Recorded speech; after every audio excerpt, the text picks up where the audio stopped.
बहुत बहुत स्वागत है आपका sir. Thank you so much. Sir, ये जो अमेरिका की तरफ से 500% टैरिफ लगाने की बात आ रही है इस नए वक्त में, इसको आप कैसे देखते हैं? कितना बड़ा खतरा है भारत के लिए ये?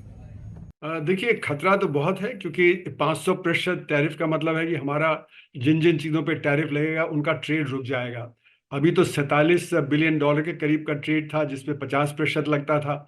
अब अगर उसी को बढ़ा के 500% कर देंगे तो इसका मतलब है जो हमारा डायरेक्ट ट्रेड है अमेरिका के साथ वो नहीं हो पाएगा इस $47 बिलियन का।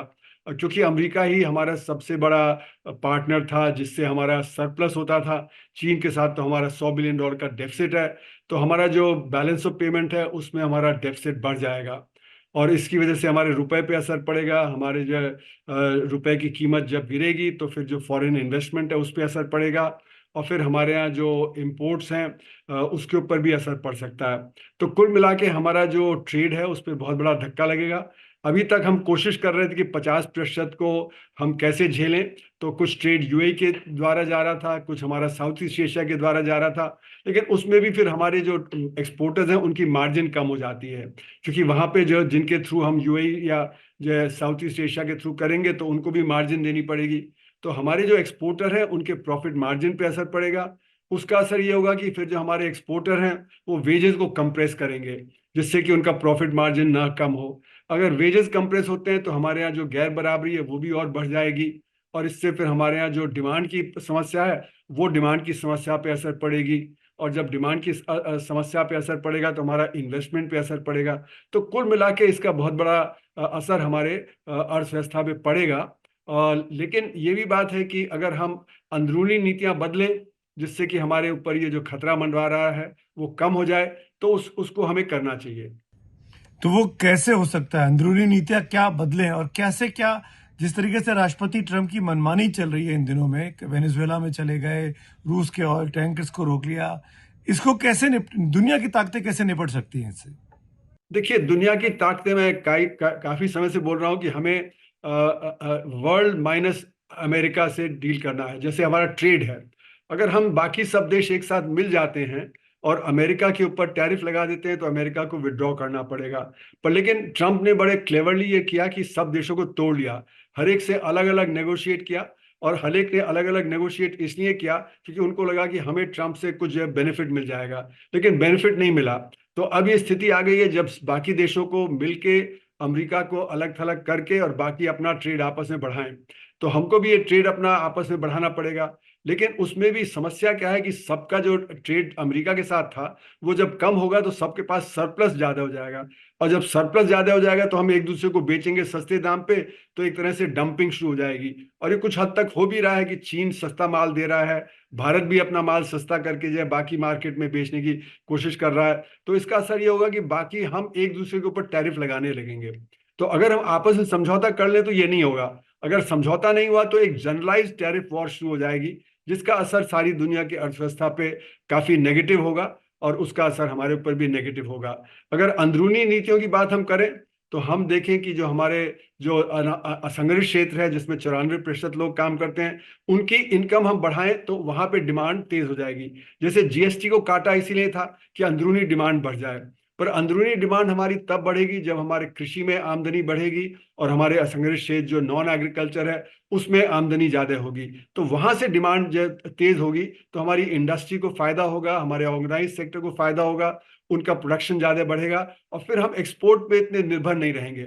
जो एक्सपोर्ट पे निर्भरता है वो आने वाले समय में मुझे लगता है कि खतरा है हमारे लिए, क्योंकि सभी देश अगर टैरिफ लगाना शुरू कर देंगे तो हमारा एक्सपोर्ट गिरेगा और हमारा अंदरूनी मार्केट तेज नहीं हुआ तो उसका असर हमारे ऊपर ज्यादा हो जाएगा। तो सर, ये वर्ल्ड-1 मोमेंट जो आप बोलते हैं, इसका क्या जी मतलब हाँ। है? अमेरिका को अलग थलग छोड़ देना, पूरी दुनिया एक साथ एक तरफ आ जाए?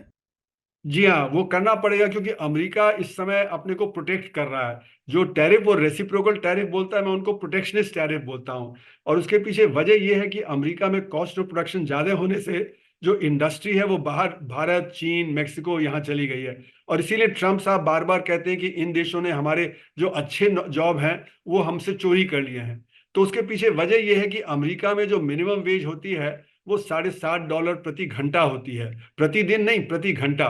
और काफी राज्यों में तो 15-16 डॉलर होती है, और खासकर ऑटोमोबाइल सेक्टर वगैरह में तो 25-30 डॉलर होती है। तो यानी कि वहां का एक वर्कर एक दिन में इतना कमा लेता है जितना भारत का वर्कर 2 महीने में कमाता है, या चीन का वर्कर 1 महीने में कमाता है। तो इसलिए हमारा जो माल है वो उनसे सस्ता होता है। इसीलिए एमएनसीज ने जो अपना प्रोडक्शन जो है सारी दुनिया में फैला दिया, जहां जहां सस्ता वो प्रोड्यूस कर सकते थे, इसीलिए वहां से अच्छी नौकरियां बाहर चली गई। तो अब वो अमेरिका अगर वो दोबारा वापस लाना चाहता है, और वहां पे मिनिमम वेज इतनी तेज है, तो उनको प्रोटेक्ट करना पड़ेगा। तो वो टैरिफ जो उन्होंने लगाए वो प्रोटेक्शनिस्ट टैरिफ थे, वो रेसिप्रोकल टैरिफ नहीं थे। और 500% तो और भी ज्यादा पीनल टैरिफ हो गया। 50% भी पीनल टैरिफ था, 500% और ज्यादा पीनल टैरिफ हो गया है। तो इसलिए मेरा मानना है कि सारी दुनिया को बाकी मिलके या अमेरिका को अलग थलग करते हुए आपस में ट्रेड बढ़ाना चाहिए, उसके लिए नेगोशिएशन करना चाहिए। चीन और ईयू और जापान को और भारत को इसमें पहल लेनी चाहिए, और हम अपने इंटरनल मार्केट को बढ़ाएं, जिससे हमारी एक्सपोर्ट पर निर्भरता और कम हो जाए। आज एक बयान आया है कॉमर्स सेक्रेटरी का, और ये कह रहे हैं कि भारत ने क्योंकि फोन नहीं किया, ट्रंप से बात नहीं की प्रधानमंत्री मोदी ने। बिल्कुल मनमानी है। देखिए आज ट्रम्प साहब तो बिल्कुल राजा की तरह बिहेव कर रहे हैं। वो कह रहे हैं कि ग्रीनलैंड ले लेंगे, वेनेजुएला का जो राष्ट्रपति को उठा लिया, रेसिप्रोकल टैरिफ के नाम पे उन्होंने प्रोटेक्शनिस्ट टैरिफ लगा दिए। अब आप देखिए जापान है, जो ईयू है, कोरिया है, जो उनके क्लोजेस्ट ट्रेडिंग पार्टनर है, उनको कहा कि आपके ऊपर हम 15% लगाएंगे टैरिफ, लेकिन आप हमारे ऊपर 0% लगाएंगे, और आप हमारे यहाँ इन्वेस्टमेंट करेंगे। जापान से कहा कि $550 बिलियन इन्वेस्टमेंट कीजिए, ईयू से $600 बिलियन की गुहार उन्होंने लगाई है। और जापान को कहा कि आप प्रॉफिट जो उस पर होगा उसको बाहर नहीं ले जा सकते, आपको उसको अमेरिका में ही इन्वेस्ट करना पड़ेगा। तो बिल्कुल एक तरफा ये मामला है, ट्रेड का भी है, मिलिट्री का मामला भी एक तरफा हो रहा है, जो ऑयल के मामले में हो रहा है वो भी सब एक तरफा हो रहा है। तो बिल्कुल वो राजा की तरह कर रहे हैं कि जो मैं चाहूंगा वो मैं कर लूंगा। तो जब तक ये बाकी सब साथ नहीं होते तो वो ये अपनी मनमानी करते रहेंगे। तो ट्रंप साहब की मनमानी का असर अमेरिका में क्या हो रहा है? वहां भी तो महंगाई बढ़ रही होगी, सारी दुनिया का व्यापार वहां जब नहीं पहुंच रहा है, तो वहां भी तो लोगों को दिक्कत आ रही होगी, नहीं क्या? जी हाँ, इसीलिए उन्होंने जो कुछ जो रोजमर्रा की चीजें हैं उस पर टैरिफ उन्होंने घटाया, क्योंकि वहां पे इन्फ्लेशन बढ़ता चला जा रहा है। लेकिन जो सोचा गया था कि उनका रिसेशन आ जाएगा, वो इसलिए नहीं आया है क्योंकि जो आर्टिफिशियल इंटेलिजेंस है और जो आईटी सेक्टर है उसमें जबरदस्त इन्वेस्टमेंट हो रहा है। अब आपने देखा कि $500 बिलियन का इन्वेस्टमेंट की बात चल रही है वहां पे।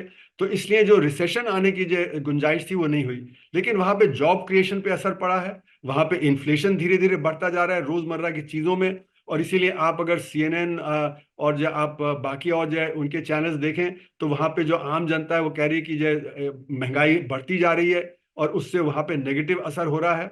और वैसे भी वहां पे काफी उथल पुथल है, क्योंकि वो जो माइग्रेंट्स के खिलाफ एक्ट कर रहे हैं। अब वो माइग्रेंट बेचारे काम पे नहीं जा पा रहे हैं, तो इसलिए वहां पे जो अनएम्प्लॉयमेंट का रेट है वो अभी भी इतना ज्यादा नहीं बढ़ा जितना कि सोचा गया था।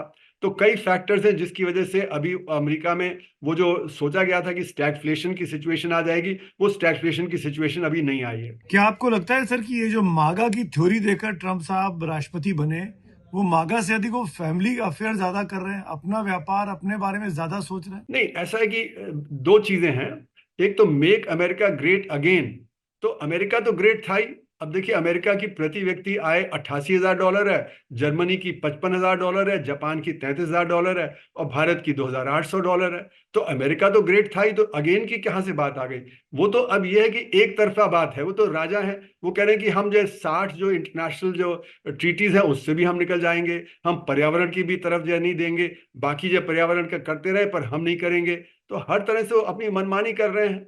तो वो वहां पे जो सिचुएशन है, वो क्योंकि जो वर्कर था उसके जो जॉब चले गए, अच्छे जॉब चले गए, उसको सर्विसेज सेक्टर में छोटे मोटे काम करने पड़ रहे थे, उनको जो उकसाने के लिए उन्होंने मेक अमेरिका ग्रेट अगेन कर दिया। क्योंकि जो वर्कर था वो परेशान था। अब रस्ट बेल्ट है वहां पे, जैसे पिट्सबर्ग में लोहा था और जो कोयला वगैरह था वो जो रुक गया क्योंकि वो बाहर चला गया। जो डिट्रॉइट वगैरह में कारें थी वो बाहर चली गई। तो अब वो कोशिश कर रहे हैं कि भाई इन वर्कर्स को अपने साथ रखें। तो इसलिए वो मेक अमेरिका ग्रेट अगेन की बात है कि भाई हम अमेरिकन इंटरेस्ट को ही देखेंगे, ये उनका मतलब है मेक अमेरिका ग्रेट अगेन का। लेकिन मेक अमेरिका ग्रेट अगेन में जैसे मैंने कहा अगेन की तो कोई बात ही नहीं है।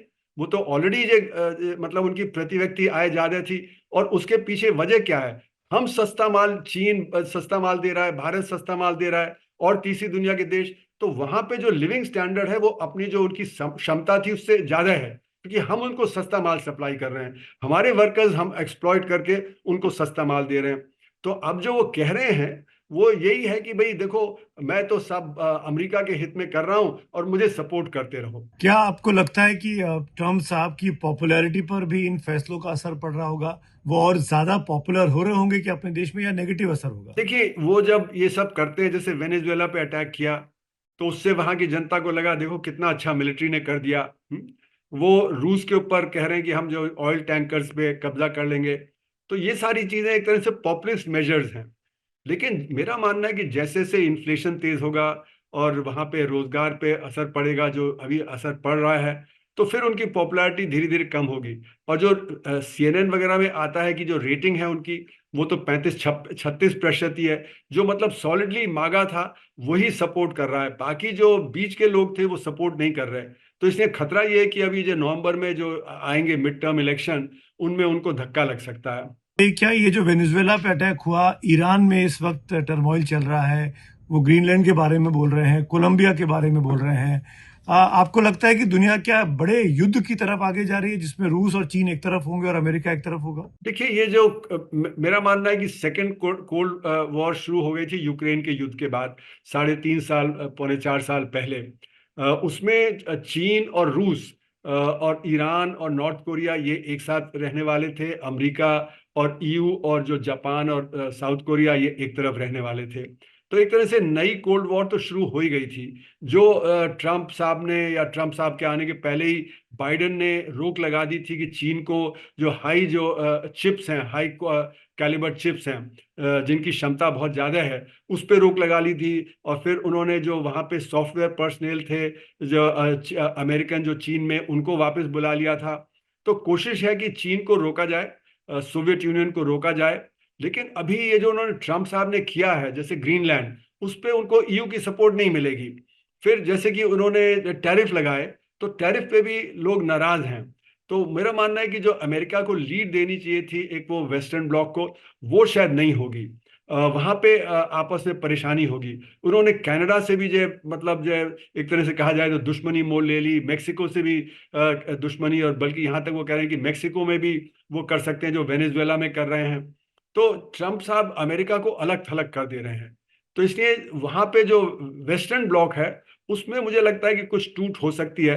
पर इधर क्योंकि प्रेशर बना रहेगा चीन पे, रूस पे, ईरान पे और नॉर्थ कोरिया वगैरह पे, तो यहाँ पे ही होगा। और आपने देखा ब्रिक्स में, क्योंकि ब्रिक्स में डोमिनेट यही लोग करते हैं, तो वहां पे बहुत सारे देश हैं वो ब्रिक्स को ज्वाइन करना चाहते हैं। कहाँ 5 से शुरू हुए थे, अब 16 और ज्वाइन कर गए, और 26 इंटेंशन एड्रेस कर रहे हैं। तो एक तरह से ये उथल पुथल का समय है, और किस तरह से ये शीत युद्ध चलेगा, ये आगे आने वाला समय बताएगा। सर, एक आखिरी सवाल, वापस लौट रहा हूँ या उस मेन टॉपिक पे, वर्ल्ड -1 मूवमेंट की जो आपने बात की है। या क्या इंडिया इसको लीड कर सकता है? क्या प्रधानमंत्री मोदी की कैपेबिलिटी है, क्या उनकी एक्सेप्टेंस होगी कि इस मूवमेंट को लीड करें? और क्या अगर लीड करता है तो कितना ज्यादा खतरनाक होगा भारत के लिए अमेरिका के खिलाफ खड़ा होना? देखिए, हम लोग लीड नहीं कर पाएंगे क्योंकि हमारी स्ट्रेटेजिक ऑटोनॉमी डेंट हो गई है। हम चीन, रूस और अमेरिका के बीच में फंसे हुए हैं। हम चीन से हमारा $100 बिलियन का ट्रेड डेफिसिट है, क्योंकि वो हाई टेक्नोलॉजी आइटम भी सप्लाई करते हैं, लो टेक्नोलॉजी आइटम भी सप्लाई करते हैं। वहां से पिचकारी और पतंग का मांझा और गणेश की मूर्ति और लाइट भी आती हैं, और API फॉर फार्मास्यूटिकल्स और इलेक्ट्रॉनिक कंपोनेंट्स और जो हमारी मशीनरी फैक्ट्रीज की, वो भी आती है। तो इसलिए चीन की एक अलग वो है। और रूस से हमारा डिफेंस इक्विपमेंट काफी जो बड़ा है, S-400 हो गया, सुखोई हो गया, ब्रह्मोस मिसाइल वगैरह, ये वहां से आता है। और अमेरिका से भी हम जो चीजें लेते हैं। तो हमारी स्ट्रेटेजिक ऑटोनॉमी इस समय कमजोर है। इसी का फायदा ट्रम्प साहब उठा रहे हैं। देखिए, वो मतलब चीन के खिलाफ इतना नहीं कर पा रहे जितना भारत के खिलाफ कर रहे हैं। तो इसलिए मेरा मानना है कि हमारी स्ट्रेटेजिक ऑटोनॉमी कमजोर है। लेकिन हमें कोशिश तो पूरी करनी चाहिए, क्योंकि हमें ब्रिक्स को भी स्ट्रेंथन करना चाहिए, हमें जो बाकी EU, जापान और सबके साथ साठगांठ भी करनी चाहिए। लेकिन ये मान के कि हम इतने स्ट्रांग स्थिति में नहीं हैं कि हम उसको लीड दे सकते हैं। चीन और EU और जापान, इनको लीड देनी पड़ेगी। अगर ये तीनों मिल जाएं और भारत उसके साथ जुड़ा रहे, तो उससे हो सकता है। और क्योंकि अमेरिका ने हमें बड़ा धक्का दिया है, जिस तरह से उन्होंने हमारे जो युद्ध हुआ था पाकिस्तान के, उसके बारे में धक्का दे रहे हैं। बार बार वो जो हमें ट्रेड के मामले में धक्का दे रहे हैं। टेक्नोलॉजी के मामले उन्होंने अपाचे हेलीकॉप्टर की बात कही, हालांकि उन्होंने कुछ गलत कह दिया, लेकिन वो यही कह रहे हैं कि हमने तो डिले कर दिया। तो यानी कि कुल मिला के अमरीका रिलायबल पार्टनर नहीं है इस समय हमारे लिए। तो बाकियों के साथ हमको जाना चाहिए और वहां पे पहल करते रहना चाहिए कि बाकी सब मिल जाएं, जिससे कि हम सब एक दूसरे को मदद करते हुए आगे दुनिया को ले जा सकें। और जब अमेरिका अलग थलग पड़ेगा तो ट्रम्प साहब खुद ही रास्ते पे आ जाएंगे। For more of such videos, do like, share and subscribe to ET Now Swadesh.